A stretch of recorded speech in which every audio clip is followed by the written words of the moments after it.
All right, let's get cooking. Welcome to the latest edition of Chin Check Sports Radio. I'm your host, JD. I want to thank you all for taking the time out to join us. And as always, we welcome any suggestions, feedback, comments, and criticisms, which improves the quality of our program, which ultimately improves your listening experience. Before we get started, as always, we want to send you all our well wishes during the current pandemic of COVID-19. Even though vaccines are here, but let's continue to do our part by slowing the spread of this virus by washing our hands, practicing social distancing, and wearing our masks out in public. And if we can serve as a distraction with everything that's going on, that's something that we will continue to do. And we thank you all for your tremendous support. We're just a program sharing our love and passion about certain things in professional sports, and we're just sharing it with you all. Week 14, the Dallas Cowboys victory against the San Francisco 49ers. And what was interesting at the beginning of the game definitely made me take a trip down memory lane. I know for some of you listening who we're about the same age, you know exactly what I'm talking about. The last time a San Francisco 49er and Dallas Cowboy game aired on CBS was January 23rd, 1994. And that was the NFC Championship game that was played in the old Texas Stadium, and I was lucky enough to visit there one time. Jimmy Johnson was the head coach. The Cowboys were the defending Super Bowl champions who were playing the 49ers in the rematch, and he went on to beat the 49ers and then defeat the Buffalo Bills to win consecutive Super Bowls. And what people forget, that was the last game for the NFC on CBS, and they ended up going to Fox that following season. Now, what's funny when they showed this interesting tidbit was the Baltimore Ravens were the Cleveland Browns. So keep this in mind. The Ravens team that has Lamar Jackson and all the players they have now, with Ray Lewis, I believe Jonathan Ogden was the first actual draft pick of the Baltimore Ravens, and eventually they drafted Ray Lewis. So the Baltimore Ravens were not even in existence the last time the Cowboys and the 49ers played on CBS. The Houston Oilers, not the Texans, the Houston Oilers were members of the AFC Central. My young people, you probably didn't even think that it has central divisions. The Seattle Seahawks were members of the AFC West, not the NFC West, the AFC West. And the Carolina Panthers, Jacksonville Jaguars, Baltimore Ravens, and Tennessee, or I should say the cities of Carolina, Jacksonville, Baltimore, and Tennessee did not have NFL franchises the last time the Cowboys and the 49ers played on CBS. Definitely brought back some fond memories. I was in the 7th grade the last time this game was played. Well, the last time this game between two teams was played on CBS.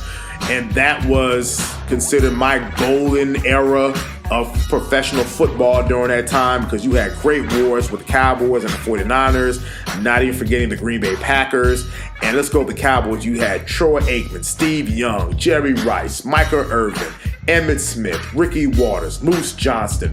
You had the Cowboys offensive line. You had Charles Haley, Dana Stubblefield, Merton Hanks, Eric Davis, Tim McDonald, Lee Woodall, Dana Stubblefield. So definitely some classic games. On to 2020. Quarterback Andy Dalton, 19 of 33 pass attempts, 209 yards. Running back Tony Pollard, making his first start, 12 carries for 69 yards. Now, running back Ezekiel Elliott was a scratch for the game because of a lingering calf issue. Now, that is interesting because this is the first time that Ezekiel Elliott has missed a game as a professional due to injury. Let's not forget, in 2017, he was suspended 6 games for a domestic violence incident. So, Zeke Elliott, first time as a pro since being in the league in 2016, first time not playing because of an injury. Now we can look at it as he's been banged up all season. He's still a young guy, 25 years old, I believe Zeke still is. So we're hoping that it's just maybe just a bad season with 2020 with him, which is why maybe he looks slower, doesn't have that explosion, and we're going to hope that this is not a harbinger of things to come. Rookie sensation CeeDee Lamb, 5 catches, 85 yards. Tony Pollard again, 6 catches, 63 yards. Michael Gallup, 3 catches, 26 yards and 1 touchdown. Tight end Dalton Schultz, 2 catches, 14 yards and 1 touchdown. On the defensive side, Jalen Smith, 10 total tackles, 5 solo. Chidobe Awuzie, 8 total tackles, 6 solo. Safety Donovan Wilson, 8 tackles, 6 solo. Cornerback Anthony Brown, 7 tackles, 4 solo. Now, my bigger, younger brother Sherrod, brother, I know you're listening. It was texting back and forth for the game. And he said something about being dragged a little bit. Yeah, brother, I'm going to get you for a little bit. And I say this playfully, and we try to be humble at Chin Check Radio. Even when the Cowboys win, we try to be humble, we try to be fair, and we try to be objective. But ladies and gentlemen, this entire season, I've been getting shots just thrown at the team all season long, and definitely we played the San Francisco 49ers team, who is also down their $100 million starting quarterback, one Jimmy Garoppolo, down maybe one of their best pass rushers, Nick Bosa, but they are still the defending NFC champions who held a 10-point lead against the great Patrick Mahomes.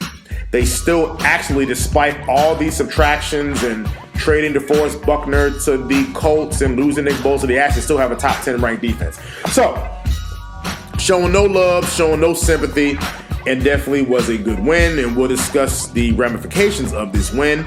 But let's get to some key points of the game here. Cowboys get the opening possession. Of course, they don't score. They punt the ball. They get great field position. Punter does a great job. They have I believe a false start penalty or an illegal formation penalty, I should say. They have to repunt or re-kick. 49ers, they return the ball. Boom, first fumble caused by Dorrance Armstrong and I believe recovered by Dorrance Armstrong. Cowboys then score, now they're up 7. 49ers get the ball back, they're starting to drive. DeMarcus Lawrence, strip, sack, fumble, knocks Nick Mullins' arm back, but the ball falls forward. It's recovered by Aldon Smith. So now in the first quarter, we have 2 Dallas Cowboys fumbles and 2 recoveries. Cowboys take that, so now they're up 14-0. Of course, San Fran, they battle back, they score points. A little bit in the lull of the offensive action, especially on the Cowboys at the end of the first half.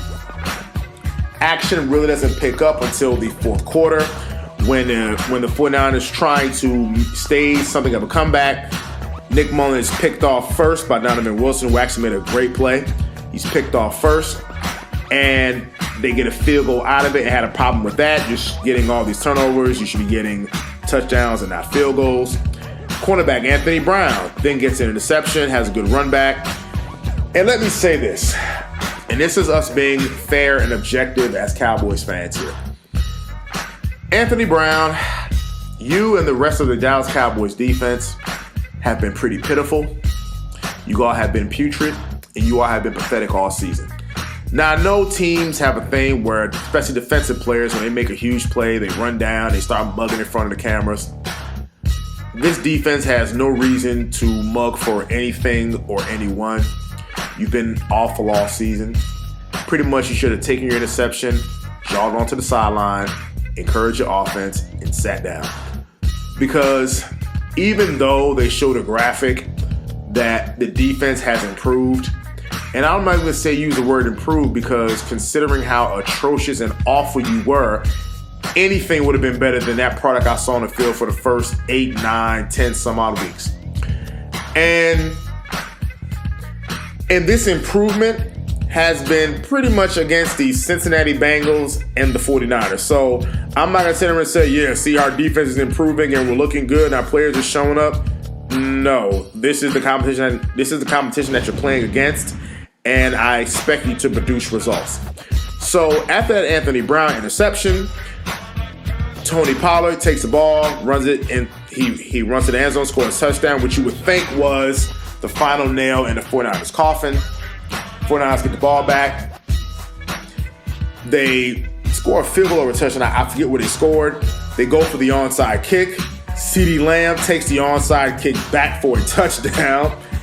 And at this point, the game is really over. At this point, the 49ers put their third-string quarterback in the game.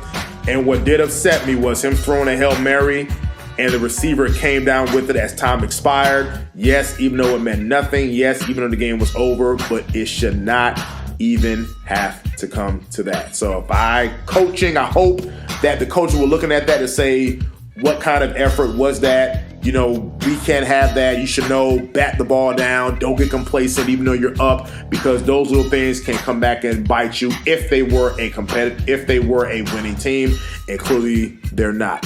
So the Cowboys win improves them to 5-9, beating the 49ers, and we're going to take some solace in that. And yes, Sherrod, that'll be against you as well, little bro. Big little bro. And now the Cowboys, of course, it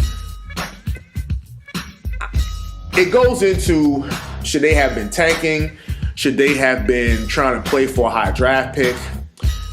They're 5-9. They actually stand a good chance of finishing 7-9, whether they're going to go to playoffs or not. If they go to the playoffs, they're pretty much going to get the doors blown off. And again, I'm not saying they're going to make it. If by hook or by crook, they somehow sneak in the back door, they're going to get the doors blown off by whoever comes to AT&T Stadium. But they have a legitimate shot of going 7-9. Of course, they're going to need some help, specifically in games with the Washington football team, being that Washington swept them this season. And they're 5-9. They're going for 6-9 next week, playing against the Philadelphia Eagles and quarterback Jalen Hurts, who will be making his third professional start. So things could maybe shape up. It's more of a tease. I'm not going to book playoff tickets just yet. Again, there's still some work to do. They had some injuries today with Antoine Woods and Leighton Vander Esch. Again, Antoine Woods, I'm still really trying to figure out why he's still on the team. I mean, I'm looking at him getting blown off the ball a lot of times, so maybe they see something I don't.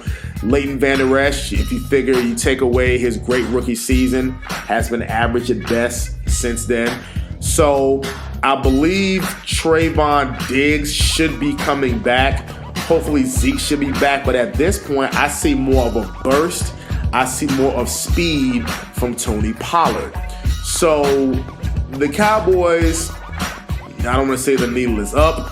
I'm going to simply say that they won a game. It's on to next week. We'll see what happens. I still think on the defensive side there needs to be changes. You cannot keep bringing in coaches. I know the easy thing is now to dump on Mike Nolan, but it's some of the same players that were there last year who people ran Rod Marinelli out of town.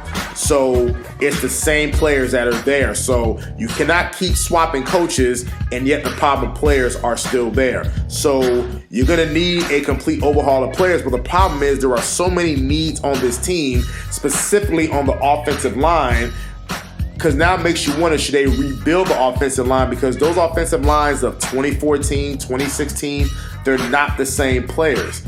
You got Tyron Smith, who's a future Hall of Famer. I don't know if he's getting on the first ballot, but he's a future Hall of Famer. He's been banged up the last 3-4 seasons. Zach Martin is now starting to get banged up, and he's been in the league since 2014. Lyle Collins was a great steal for them in the draft as an undrafted free agent, but now he's been battling injuries. So, and not even talking about the retirement of Travis Frederick. That's something that they already had knowledge, and Joe Looney, I believe, is very capable. So they have a lot of decisions to make. Where do you start pumping resources into rebuilding your offensive line? Because I would like for them to draft that tackle out of Oregon. Or do you put together defensive pieces? But that's what Will McClay is for. That's what Stephen Jones is for. And we as Cowboys fans can only just sit back and wait to see what happens. So this is Chin Check Radio covering Week 14 of the Dallas Cowboys. Until the next time.